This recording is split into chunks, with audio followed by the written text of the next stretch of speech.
Yo yo yo, salut les turfeuses, salut les turfeurs, bienvenue pour un nouveau pronostic de Benoît Requin. Ok, place au pronostic du quintet du jeudi 18 mai, direction Paris-Longchamp pour le prix des 15-20.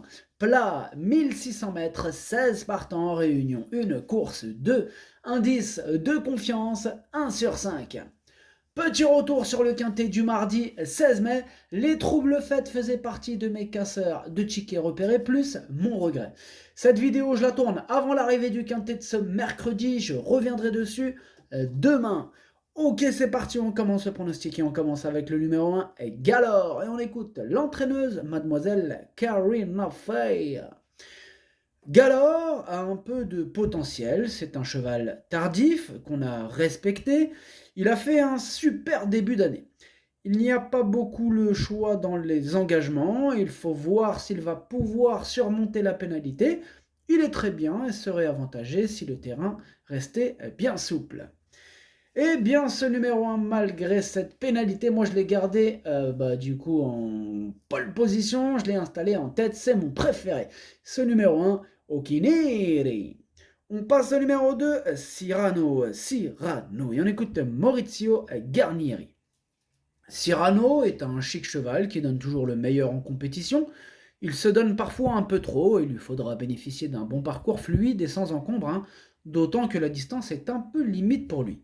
Il est toujours en forme et l'assèchement de la piste sera en sa faveur, même si sa marge au poids est mince, il a les moyens de terminer, je l'espère, à l'arrivée. Eh bien, je pense aussi qu'il a encore les moyens de terminer dans la bonne combinaison. Bon, je l'ai gardé plutôt en bout de combinaison. Ce numéro 2, Nanaï. On enchaîne avec le numéro 3, Roc Blanc. Et on écoute Michael Delzangle. Roc Blanc vient d'être déclaré non partant la semaine passée en raison de l'état du terrain que je jugeais trop souple pour lui. J'espère que jusque jeudi, il ne pleuvra pas et avec une piste bonne, il peut remporter un handicap de la sorte, comme il vient de le prouver sur ce tracé le mois dernier, et il est resté en très belles conditions. Eh bien, ce numéro 3 fait partie de mes préférés, je l'ai gardé très haut en deuxième position. Ce numéro 3, Watashi no Nibame no Okiniri. On passe au numéro 4, Sissio Boy. On écoute Igor Andaltsev. Sissio Boy est en bonne forme, il a très bien travaillé, il va bien courir s'il a un bon parcours. Évidemment. Bon, ce numéro 4, moi, je l'ai retenu aussi, celui-là, en bout de combinaison. Il me plaît bien, mais je l'ai gardé vraiment en bout. Ce numéro 4, Hachi. On passe au numéro 5, Toish, qui on écoute Ulrich Erik Stallers. Toish, qui est en forme ascendante et a été baissé sur l'échelle des poids. En outre, ce n'est pas un très bon lot. Cela dit, il n'est pas sur sa distance car les 1600 mètres sont le bout du monde. Il va essayer de prendre un petit chèque, pas mieux. Ce numéro 5, lui, en revanche, je ne l'ai pas retenu. Ce numéro 5 a queue. On enchaîne avec le numéro 6, Central Park West, et on écoute Pierre Grouay. Central Park West a besoin de rythme pour se détendre. Ce qui me tracasse le plus, c'est le changement de surface. Je n'ai plus le choix, il faut essayer. Il ne faut pas de terrain trop souple ni trop ferme. Comme il faut le cacher, il faut que cela se passe bien. Si tout se déroule comme souhaité, il a sa place dans les 5 premiers. Ah, il y a pas mal de conditions à remplir pour qu'il soit à l'aise, ce Central Park West. En tout cas, ce numéro 6, je ne l'ai pas retenu. Ce numéro 6 a queue. On passe au numéro 7, Goldino Bello, et on écoute Gavin Herman. On a eu des chevaux malades, un peu comme tout le monde, raison pour laquelle Goldino Bello a été non partant en dernier lieu au Bousca. Vu les récents résultats, mes pensionnaires reviennent bien, il a l'air en forme, il va avoir son mot à dire à la valeur qui est la sienne, il aurait cependant préféré un terrain plus souple. Eh bien, ce numéro 7, je ne l'ai pas retenu, c'est un regret, c'est mon deuxième cheval de complément en cas de non partant. Attention, ce numéro 7, Idomenoko Kai. On enchaîne avec le numéro 8, Simon's King, et on écoute Marianne Falkweismeyer. Simon's King a bien couru la dernière fois, il est en forme, j'espère que le sol sera un peu souple, je pense qu'il a une bonne chance pour être dans les 5 premiers. Eh bien, ce numéro 8, non plus, je ne l'ai pas retenu, par contre lui c'est quand même le chef et le capitaine de ma petite liste des possibles casseurs de tickets repérés, donc méfiance. Ce numéro 8, Kiken. On passe au numéro 9, Cindario, et on écoute Johan Bonnefoy. Cindario est un cheval que j'estime capable de bien faire à cette valeur. Remonter sur l'échelle des valeurs, ça marche au poids. Ça marche au poids, ya. Sa marge au poids s'est réduite, mais je le crois toujours compétitif. Sur sa lancée, j'espère qu'il nous fera encore plaisir. Eh bien, ce numéro 9 me plaît beaucoup, je l'ai gardé très haut, en 3e position. Ce numéro 9, Daisani. On passe au numéro 10, Dream for All, et on écoute Ludovic Rovis. Dream for All, c'est c'est remarquablement comporté dernièrement. Il devait s'élancer tout en dehors et a très bien tenu sa partie. Jeudi, la donne change car on revient sur le gazon et dans un quintet.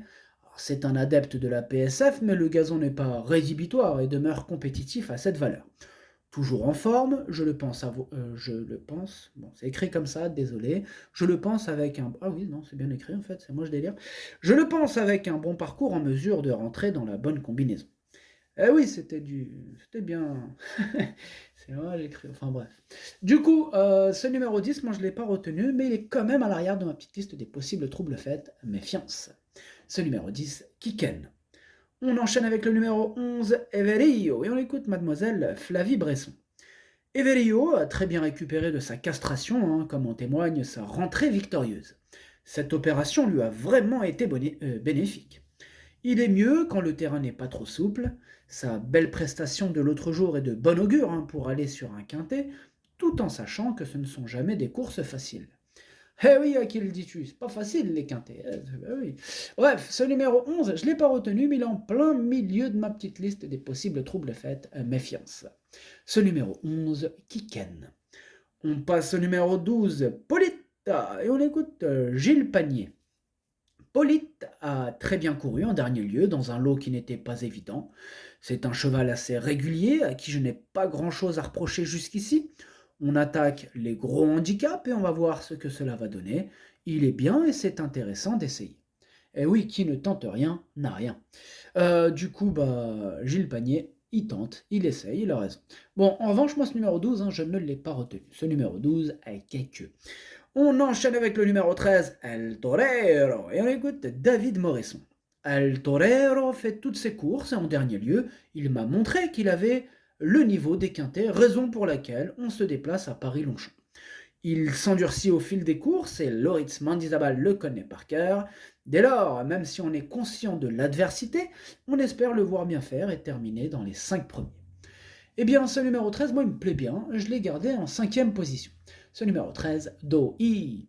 On passe au numéro 14, Ashiktash, et on n'aura pas les commentaires de l'entraîneur, c'est Francis-Henri Graffard, il est parti pêcher tout le monde. Voilà, donc ça c'est bien, il est parti tout seul au moins, il embête pas trop de monde, voilà. Ah non, il y en a quand ils s'arrachent, ils emmènent toute la clique avec eux. Ah ouais, l'autre jour là, c'était combien de fou. Il y en avait 9 chevaux. Des fois, les balades en mer, ça coûte cher. Enfin bref, ce numéro 14 du coup, il me plaît beaucoup, je l'ai gardé assez haut en 4e position. Ce numéro 14, Yo Me. On passe au numéro 15, Bottas, et on écoute Michael Serra. Bottas a connu des petits ennuis de santé l'an passé, il revient au mieux, comme l'attestent ses récentes sorties. Ici, la partie ne sera pas facile car en plus il doit s'élancer à l'extérieur, mais avec un bon déroulement de course, je ne serais pas surpris de le voir terminer dans la bonne combinaison. Eh bien, moi non plus, je ne serais pas surpris de le voir terminer dans la bonne combinaison. Ce numéro 15 qui me plaît, je l'ai mis exactement à la 6e position. Je pense qu'il peut faire mal. Attention à lui. Ce numéro 15, Dokei. Et on termine avec le numéro 16, Jacoboy. On écoute Madame Gina Rarik. Jacoboy traverse une belle période de forme, affectionne cette piste et les 200 mètres supplémentaires ne seront pas un inconvénient. Ces points positifs me laissent penser qu'il pourra accrocher une bonne place. Moi, il me fait peur, ce numéro 16. Vraiment, c'est lui mon gros regret. C'est lui mon cheval de complément en cas de non partant. Attention, possible cassage en vue. Ce numéro 16, Kokai. Le pronostic, ça donne As, 3, 9, 14, 13, 15, 2, 4. Merci d'avoir suivi cette vidéo. N'hésitez pas à mettre un pouce bleu si la vidéo vous a plu. Pour accéder à tous mes tickets pour la course du Quintet, rendez-vous directement en description de la vidéo. À jouer avec modération. Bonne chance. Chopez-le-moi. Ciao.